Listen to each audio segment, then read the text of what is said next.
ناظرین بریک کے بعد پھر سے آپ کا خیر مقدم ہے. ہم بات کر رہے تھے ہندوستان میں ہونے والے ظلم کی. یہ ظلم ہر ریاست میں ہو رہا ہے, خاص طور پر شمالی ریاستوں میں بہت زیادہ ہو رہا ہے, جس سے عوام پریشان ہے, برہم ہے, بوکھلاہٹ کا شکار ہے, اور یہاں تک کہ وہ اپنے گاڑیاں بھی جلا رہے ہیں. میری مراد ہے یہ ظلم سے, یعنی نیو وہیکل ایکٹ جو آیا ہے اس کے ذریعے یہ کہا جا رہا ہے کہ عوام پر بہت زیادہ بوجھ ڈالا جا رہا ہے. تو ہم بات کرتے ہیں اس بوجھ کی, ظلم کی. تو کیا آپ کو ایسا لگتا ہے کہ تاریخ گواہ ہے کہ جب بھی اس طرح عوام پر بوجھ ڈالا گیا ہے وہاں پر انقلابات رونما ہوئے ہیں, برپا ہوئے ہیں؟ تو کیا آپ کو ایسا نہیں لگتا کہ ہندوستان میں پہلے ہی معاشی حالت بہت خراب ہے اور اب یہ حالت ہو گئی کہ عوام پر بوجھ ڈالا جا رہا ہے؟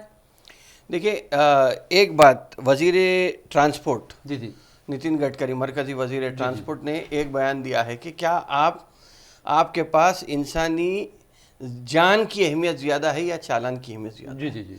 تو جو 1.5 لاکھ لوگ تقریباً ہر سال 1.5 لاکھ لوگ روڈ ایکسیڈنٹس میں فوت ہوتے ہیں, جی. تو ان کو بچانے کی, ان کی جان کو بچانے کے لیے ہم یہ ہیفٹی فائنز لگائے ہیں. لیکن میں ایک سوشل میڈیا پہ ایک چھوٹا کلپ دیکھ رہا تھا, اس میں بہار کا شاید آدمی ہے, لہجے سے تو ایسا معلوم ہو رہا ہے کہ یو پی یا بہار کا آدمی ہے. وہ کہہ رہا ہے کہ آپ 1000 روپے فائن لگانے کی بجائے آپ یہ بول دیجئے کہ جو بھی ہیلمٹ پہن کے دکھیں گا ہم اس کو روکیں گے اور 100 روپے انعام دیں گے. بہت اچھی بات. تو دیکھیے ہر کوئی ہیلمٹ پہننا شروع کر دے, یہ بہت اچھی بات ہے.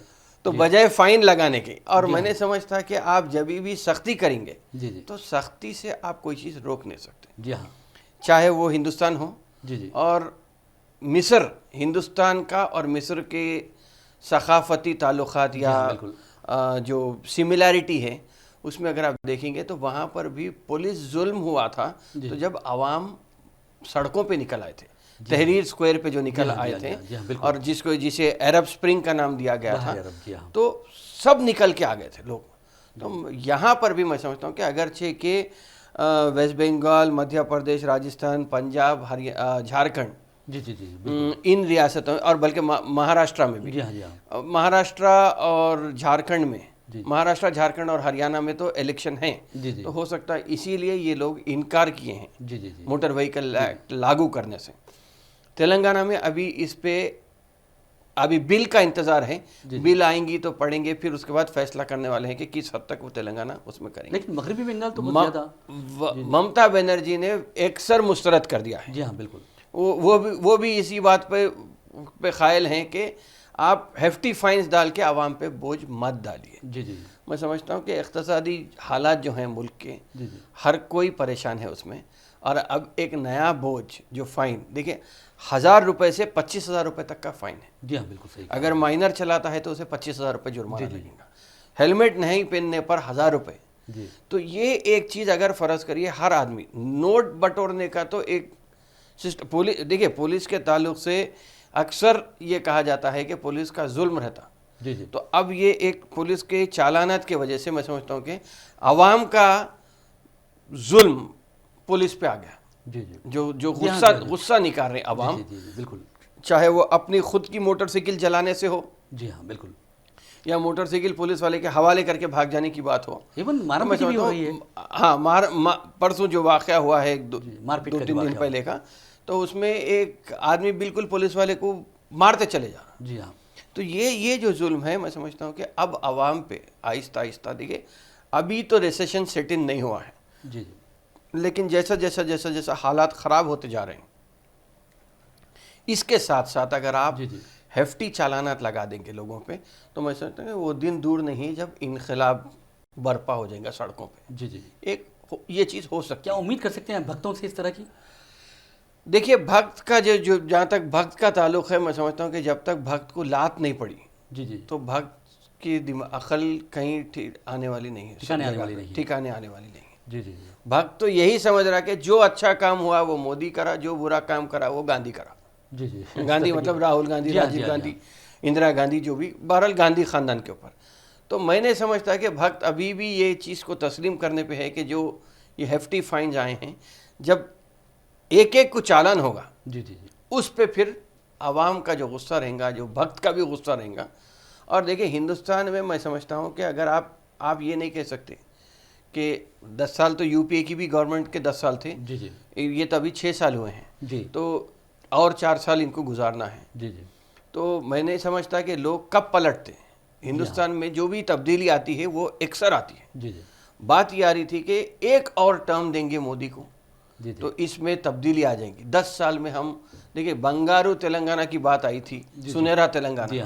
تلنگانہ تو بن گیا لیکن سنہرا کیا ہوا ابھی تک کچھ سمجھ میں نہیں ہے. جی صحیح بات. تو میں سمجھتا ہوں کہ ہندوستان بھی دیکھیں, کشمیر سے کنیا کماری تک, گجرات سے آسام تک اگر آپ جائیں گے تو میں نہیں سمجھتا ہوں کہ کوئی تبدیلی ایسا آ سکتی.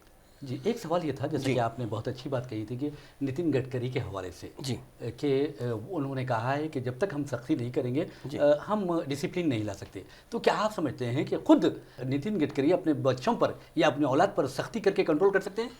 میں آج کے زمانے میں نہیں سمجھتا کہ کوئی بچوں پہ آپ سختی کر کے کنٹرول کر سکتے. جی جی تو میں نتن گڈکری ہو یا مودی صاحب ہوں یا امت شاہ صاحب ہوں, کوئی بھی ہوں, دیکھیے شاہ ہوں یا بادشاہ ہوں, جی جی بات تو آ کے رکنے والی ہے عوام کے اوپر. جی اور عوام کس طرح تبدیلی لائیں گے, عوام کب بدزن ہوں گے اور کب باہر نکلیں گے. جی جی دیکھیے ہوتا یہ ہے کہ پیسے والا اپنی دنیا میں مگن مست ہے. جی جی مڈل کلاس جو ہے وہ مڈل کلاس بجٹ کے حساب سے چلتا, اور جو لوور کلاس ہے, لوور مڈل کلاس ہے یا لوور کلاس میں اگر آپ جائیں گے تو ان کے پاس تو وہ اپنے روز مرہ کی زندگی دن گزارنے کے اس میں پریشان رہتے ہیں. جی جی تو اگر ایسے لوگوں پہ چالان ہو جائیں گا, بلکہ مڈل کلاس پہ بھی اگر چالان ہوتا ہے تو میں نے سمجھتا کہ وہ لوگ برداشت کریں گے. اس لیے کہ 1000 روپے اوسطاً اگر آپ دیکھیں گے تو حیدرآباد کے تعلق سے یہ کہا جاتا ہے کہ اوسطاً روزانہ 10,000 چالانات کٹتے ہیں. جی اگر 10,000 چالان کٹتے ہیں اور 1000 روپے کا اگر ان کا وہ کریں ایوریج, جی جی ایوریج 1000 روپے, 1000 تو ایوریج نہیں ہو سکتا لیکن 5000 ایوریج کرنا چاہیے. 1000 بھی اگر ایوریج کریں گے تو آپ کو 4 صفر لگا لیجیے, جی تو کتنی آمدنی ہو سکتی ہے. جی تو یہ عوام کا ہی پیسہ آپ ان سے کھینچ کے حکومت کو دے رہے ہیں. تو میں نے سمجھتا کہ لوگ زیادہ برداشت کریں گے. اسی لیے ہو سکتا ہے کہ کے سی آر یہاں اس بات کو روک کے چلیں کہ نئے قانون ایکٹ کو لانے کے اوپر. ایک بات تو یہ دیکھی گئی ہے کہ جب بھی اگر یو پی اے کے دور حکومت کی اگر آپ طرف جائیں گے تو پتہ چلے گا کہ وہاں پر اگر پیٹرول کی قیمت میں 1 روپیہ بھی اضافہ ہوتا یا پھر ایل پی جی گیس کی جو قیمت ہوتی ہے اس میں اضافہ ہوتا تو بی جے پی باہر آ جاتی.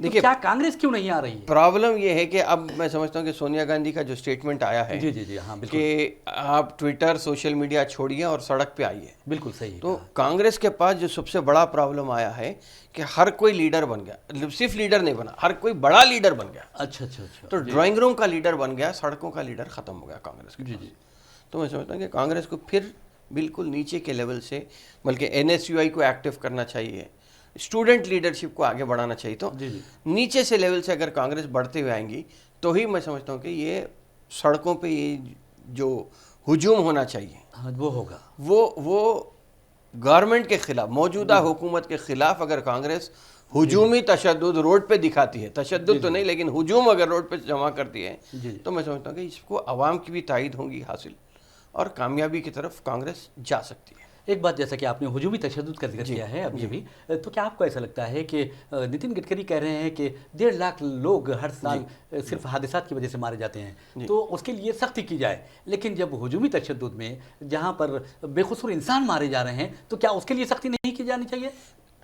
جو ہجومی تشدد کے اوپر موب لنچنگ کے اوپر جو قانون بنا بہار میں اور راجستھان میں, اس کا ہے سو سینٹرل گورنمنٹ اس کا جائزہ لے رہی ہے. جی تو مطلب جائزہ لینے کے بعد کیا فیصلہ کریں گی مرکزی حکومت یہ نہیں معلوم, جی لیکن ہونا تو یہ چاہیے کہ انسانیت کی ناطے جی جی یہ ہجومی تشدد رکنا چاہیے. لیکن دیکھیے سب سے بڑی بات یہ ہے کہ موٹر وہیکل ایکٹ جو ٹائم پہ رائج ہوا ہے جی جی اس میں یہ کہوں گا کہ مرکزی حکومت اٹینشن ڈائیورژن گینگ کا کام کر رہی ہے. بہت یہ اچھی بات کہی ہے. معاشی بحران پہ جب لوگ ادھر توجہ دینے لگے, ہر کوئی یہ بات کرنے لگا کہ بھائی معاشی بحران آنے والا ہے, آٹو موبائل سیکٹر میں گاڑیاں نہیں بک رہی ہیں, تو اس قسم کا جب بات آئی ہے اس میں موٹر وہیکل ایکٹ آ گیا. اب لوگ معاشی بحران کی بات چھوڑ کے موٹر وہیکل ایکٹ کی بات کر رہے ہیں. جی جی جی صحیح کیا. اگر اس سے پہلے بھی اگر آپ دیکھیں گے تو جب دوسرے کوئی مرکزی حکومت میں جو آیا تھا, جب 370 کا جو آ گیا تھا, آرٹیکل 370 آ گیا تھا, اس سے پہلے ٹرپل طلاق کی بل آ گئی تھی. جی ہاں جی ہاں, اس سے پہلے مسلم خواتین کے حقوق کے اوپر بات کرے تھے. تو ہر وقت جو ایک بڑا مسئلہ سامنے آتا حکومت کے, کسی نہ کسی ایک چھوٹے ایسے مسئلے کو وہ ابھار دیا جا رہا ہے جس میں لوگ اس میں الجھ کے رہ جا رہے ہیں، لیکن حکومت کو جو کرنا ہے وہ کام ہو جا رہا ہے۔ جی، جیسا کہ آپ نے کہا ہے کہ مسلم خواتین کے تعلق سے جو ہمدردی کی بات کی جا رہی ہے، کل ہی جھارکھنڈ میں وزیر اعظم نریندر مودی نے کہا ہے کہ مسلم بہنوں کے لیے، مسلم خواتین کے لیے وہ جدوجہد کریں گے، تو کیا آپ کو ایسا لگتا ہے کہ ایک ایسا شخص جس نے خود اپنی اہلیہ محترمہ کو چھوڑ کر ایک اپنی سیاسی زندگی کو تقویت پہنچائی ہے، کیا وہ مسلم خواتین سے حقیقت میں ہمدردی کر سکتا ہے؟ دیکھیں، مسلم خواتین سے ہمدردی کی جو بات ہے، جی جی آپ مسلم خواتین کو، کتنے مسلم خواتین کو بیوہ بنا دیے۔ جی جی احسان جعفری کی بیوی آج تک پریشان ہے۔ بالکل صحیح کہا آپ نے۔ تو آپ کی جن ہاتھ پر خون کے دھبے لگے ہوئے ہیں، جی الزام ہے، وہ ہاتھ، الزام جو ہاتھ پہ الزام ہے، جی جی وہ ہاتھ سے آپ امید رکھ رہے ہیں، تو میں نے سمجھتا کہ یہ خوشائن بات ہے، صرف ہم سوچ کے خوش فہمی ہے ہماری کہ ہم خوش ہو رہے ہیں، لیکن انصاف کی امید اگر کوئی رکھتے ہیں تو میں سمجھتا کہ امید کم، بھروسہ زیادہ ہے۔ جی جی یہ ہمارے ناظرین آپ کو بتا دیں کہ ہمارے پروگرام کی یہ روایت رہی ہے کہ پروگرام کے آخری حصے میں عامر علی خان صاحب سے ایک میسیج ہم ضرور لیتے ہیں۔ آج جو میسیج لیں گے، میں سمجھتا ہوں کہ علم بہت زیادہ اہمیت رکھتا ہے دین اسلام میں، اس بارے میں ہمارے کو یہ میسیج لینا بہت ضروری ہے، کیونکہ علم کے ذریعے ہی جو قومیں ترقی کرتی ہیں ان کا راز ہی علم ہوتا ہے۔ تو آپ کیا میسیج دیں گے ہمارے نونہال ملت کو؟ دیکھیے، ایک بات یہ آتی ہے کہ حدیث میں یہ بات بتائی جاتی ہے جی جی کہ علم بھی اگر حاصل کرنا ہے تو آپ چین تک بھی جا کے علم حاصل کرو، تو علم کی کافی اہمیت ہے۔ تو میں سمجھتا ہوں کہ ہر چیز کا علم آپ کو ہونا چاہیے، چاہے وہ چالانات کے اوپر ہو یا قانون کا علم ہو۔ علم حاصل کرنے کے لیے ہمیں جد و جہد کرنا چاہیے۔ جی علم اگر حاصل ہوتا ہے تو میں سمجھتا ہوں کہ ہم ترقی کی ایک منزل طے کر لیں گے۔ اس کے بعد ہمیں روزگار سے جڑنا چاہیے۔ تو میں سمجھتا ہوں کہ ایک سیلف ڈسپلن جو آنا چاہیے، وہ علم سے اگر آپ کے پاس یہ چیز آتی ہے تو کس طرح ایک اسلامی دائرے میں اپنی زندگی کو گزارنا چاہیے، یہ دیکھ کر اگر ہم آگے بڑھتے ہیں تو میں سمجھتا ہوں کہ یہ کس طرح ہم اپنے آپ کو سیلف ڈسپلن لا کے ایک کامیاب انسان، بلکہ کامیاب قوم کی طرح ہمیں آگے بڑھنا ہے۔ آج جو حالات ہیں ملک کے، اس میں تعلیم یافتہ کے ساتھ ساتھ آپ کے ہاتھ میں ہنر ہونا ضروری ہے۔ ہنر کے ساتھ ساتھ ایک نوکری ہو یا بزنس ہو۔ میں سمجھتا ہوں کہ مسلمانوں کو، چاہے وہ سٹارٹ اپ ریولیوشن ہو، چاہے دوسرا کوئی بھی انڈسٹریل ریولیوشن ہو، جو بھی ہو، حکومت کی ہر قدم کے اوپر آپ کی نظر ہونا چاہیے۔ آپ کو اس بات کا علم ہونا چاہیے کہ نیکسٹ حکومت کا اقدام کیا ہو سکتا اور کس طرح ہم اس سے فائدہ اٹھا سکتے ہیں۔ جی جی بہت ہی پیارا میسیج آپ نے دیا ہے، اور علم کی اہمیت کو بالکل اسلامی تعلیم کے مطابق آپ نے واضح کرنے کی کوشش کی ہے، اور میں سمجھتا ہوں کہ جو ہمارے بچے یا نونہالین ملت اس پروگرام کو دیکھ رہے ہیں وہ ضرور علم کی طرف راغب ہوں گے اور علم کے ذریعے ملت اور ملک کا نام روشن کریں گے۔ بہرحال ناظرین، انہی خیالات کے ساتھ ہم اپنا پروگرام فکر و نظر ختم کرتے ہیں۔ مجھے محمد ریاض احمد کو اجازت دیجیے، انشاءاللہ پھر ملاقات ہوگی، تب تک کے لیے اللہ حافظ۔ آپ کا بھی شکریہ۔